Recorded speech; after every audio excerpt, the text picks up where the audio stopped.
Sob a sombra majestosa das pirâmides, reina o faraó Akenaton, uma figura envolta em mistério e controvérsia. Alguns o retratam como um líder revolucionário que desafiou as tradições antigas, enquanto outros o veem como um ditador implacável. Quem era ele realmente? Vamos explorar juntos a história pouco conhecida desse governante que sacudiu o Egito Antigo.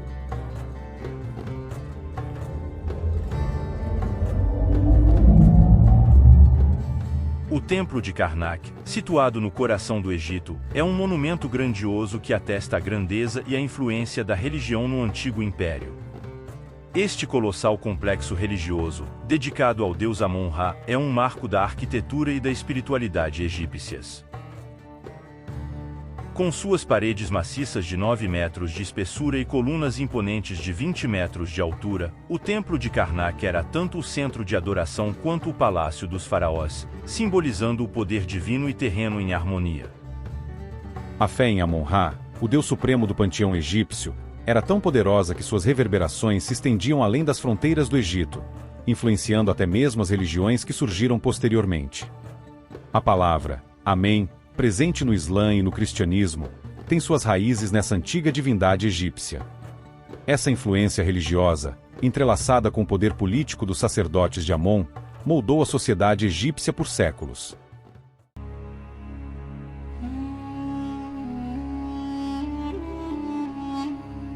Akenaton, originalmente conhecido como Amenófis IV, ascendeu ao trono em um momento de agitação e mudança. Filho de um poderoso faraó, ele herdou um império unido, mas também enfrentou o desafio de lidar com a influência dominante dos sacerdotes de Amon. Determinado a romper com as tradições antigas e concentrar o poder em suas próprias mãos, Akenaton decidiu construir uma nova capital, longe das influências de Tebas. Esta cidade, batizada de Amarna, simbolizava sua visão de um novo Egito, dedicado ao culto exclusivo do deus Aton. Com o estabelecimento de Amarna, Akenaton desafiou não apenas as estruturas políticas e religiosas estabelecidas, mas também a própria ordem cósmica. Sua crença em um único deus, o Aton, era uma ruptura radical com o politeísmo egípcio tradicional, e sua tentativa de impor essa nova religião encontrou resistência feroz dos sacerdotes e nobres. Akenaton destruiu todos os templos dedicados a Amon em todo o país, uma ação que foi considerada uma loucura completa pela população. É como se o Papa decidisse demolir o Vaticano, uma loucura de proporções semelhantes. No entanto, apesar disso, as pessoas seguiram cegamente o faraó absoluto e começaram a construir a cidade de Amarna. Todos estavam lá para adorar o deus Aton, mas esse ideal logo se desfez. O Egito mergulhou em um período de morte e destruição que durou uma década. Guerras sangrentas, assassinatos e massacres ocorriam em todo o país. A paz e a harmonia foram substituídas pelo derramamento de sangue e sofrimento, e, finalmente, 20 anos após a fundação da cidade de Amarna, ela foi completamente abandonada. Mas, por que Akenaton fracassou? Ele realmente acreditava em apenas um deus? Ele viveu durante o tempo do profeta José? Muitas das suposições sobre Akenaton podem ser desfeitas, pois a verdade é muito diferente. O deus em que Akenaton acreditava não era o mesmo que o conceito de Alá. Na verdade, era o próprio Sol. Aton já era uma divindade do panteão egípcio desde cerca de 2006 a.C., e ao longo do tempo, sua popularidade cresceu. Nesse ponto, Aton, o disco solar, tornou-se mais proeminente do que os outros deuses. Akenaton frequentemente se referia a Aton em seus hinos e inscrições, falando dele como: "E embora estejas distante, tuas luzes estão na terra, mesmo que estejas nos rostos das pessoas, tuas pegadas são invisíveis." Além disso, Akenaton ergueu um templo gigantesco para o deus Aton em Amarna. Este templo, com dimensões de 760 metros por 275 metros, era o mais grandioso do Egito, com o teto aberto para permitir que os raios do sol, ou seja, de Aton, penetrassem claramente. No templo, havia uma profusão de pedras de altar, que ao raiar do dia, eram acompanhadas por hinos enquanto toneladas de carne, frutas, legumes e vinho eram oferecidas. Os raios do sol, considerados sagrados em virtude de Atom, absorviam esses alimentos, incorporando sua essência. Apesar da crença de que em uma cidade onde a oferta de alimentos aos deuses era tão generosa, as pessoas viveriam em prosperidade, as escavações em Amarna revelaram como o despotismo transformou esse sonho em pesadelo. Descobriu-se que, embora residissem na nova capital do Egito, as pessoas foram deixadas à míngua pelo faraó Akenaton. Além disso, a análise dos restos mortais dos trabalhadores envolvidos na construção da cidade revelou que muitos deles, com menos de 18 anos, sofriam de anemia, doenças e deficiências físicas devido à exaustão do trabalho e à falta de alimentação adequada. Esses abusos contribuíram para a diminuição da fé em Atom e para a fuga da cidade. Akenaton já adorava Atom como deus há muito tempo, e todos eram obrigados a servir a ele, devendo ser considerado como a própria encarnação de Atom. O propósito principal da criação do universo, segundo Akenaton, era na verdade para Atom se manifestar. A revelação divina e o conhecimento só poderiam ser explicados por Akenaton e sua esposa, Nefertiti. Nesse sentido, a abordagem de Akenaton é semelhante à maneira como Jesus Cristo trata o Deus Todo-Poderoso nos Evangelhos. Afinal, Akenaton se refere a Atom como meu pai, e no Novo Testamento, Jesus Cristo também se refere a Deus como meu pai. A adoração a Atom era exclusiva ao faraó Akenaton e sua esposa Nefertiti. Eles se elevaram ao status de divindades e mandaram erguer estátuas de si mesmos nos templos.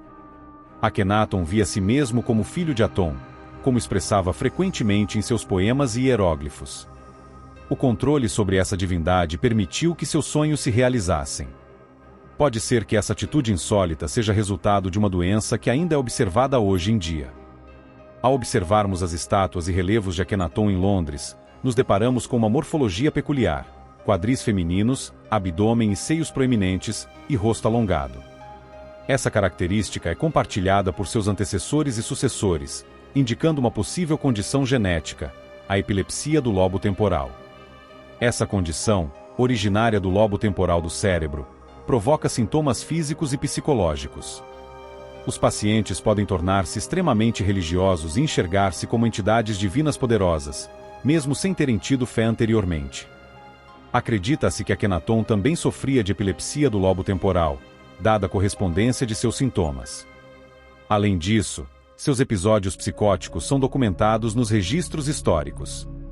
Portanto, é possível que sua atitude não fosse apenas para compartilhar poder com os sacerdotes de Amon-Ra. Pode ser também resultado de uma condição genética comum. Na antiga tradição real egípcia, o casamento entre irmãos e irmãs era uma prática comum, visando preservar a linhagem real e evitar a divisão da dinastia. No entanto, essa prática também contribuiu significativamente para a transmissão de doenças genéticas. Um exemplo disso é a alta frequência de uma doença específica na linhagem de Akenaton, especialmente porque uma de suas esposas era sua própria filha, Meritaton. Essas informações foram acessadas através das cartas trocadas por Akenaton com líderes estaduais, conhecidas como Cartas de Amarna, que sobreviveram até os dias atuais. Após a morte de Akenaton, a cidade que ele ergueu, Amarna, mergulhou em um estado de declínio iminente. Os projetos arquitetônicos ambiciosos do faraó revolucionário foram deixados para trás, seus monumentos desmoronando sob o peso do abandono. Akenaton, conhecido por desafiar as tradições estabelecidas e tentar impor uma nova ordem religiosa, encontrou sua própria vida e legado ameaçados pelas marés da história. Quando Akenaton faleceu em 1332 a.C., circunstâncias suspeitas envolveram sua morte. Sua tumba em Amarna, de acordo com seus desejos, logo tornou-se alvo de seus rivais, que removeram seu sarcófago e destruíram suas obras. Seu nome foi apagado das listas dinásticas, e uma maldição parecia pairar sobre seu legado, obscurecendo ainda mais sua figura na história egípcia. Outra figura de destaque que se perdeu após Akenaton foi sua esposa, Nefertiti. Reconhecida como uma das mulheres mais poderosas e enigmáticas do Egito, seu destino permanece envolto em mistério. Embora seu corpo tenha sido encontrado em uma tumba no Vale dos Reis, as circunstâncias de sua morte são incertas. Acredita-se que ela possa ter sido vítima de um golpe fatal na cabeça, mas o local exato de seu enterro permanece desconhecido. No entanto, sua escultura tornou-se um símbolo das mulheres antigas e está em exposição em Berlim, mantendo viva sua memória e legado. Após a morte de Akhenaton, muitos membros da família real retomaram sua fé em Amon-Ra, o deus supremo do panteão egípcio, enquanto a população de Amarna permaneceu relutante em adotar a fé em Aton. Seu filho Tutankhamon, ao ascender ao trono, embarcou em uma missão de restauração dos templos de Amon-Ra, revigorando assim a antiga religião e sendo aclamado como um herói por trazer de volta a fé ancestral. Enquanto isso, Akhenaton foi registrado como um inimigo do Egito, apesar de seu reinado ter testemunhado o auge da arte egípcia, com a aplicação do realismo às estátuas encomendadas por ele. Apesar das controvérsias que cercam sua figura, Akhenaton permanece como um símbolo de coragem e determinação, deixando um legado que ecoa através dos séculos, influenciando ainda o mundo moderno. Inscreva-se e curta esse vídeo. Para ver outro conteúdo de qualidade, clique na sua tela.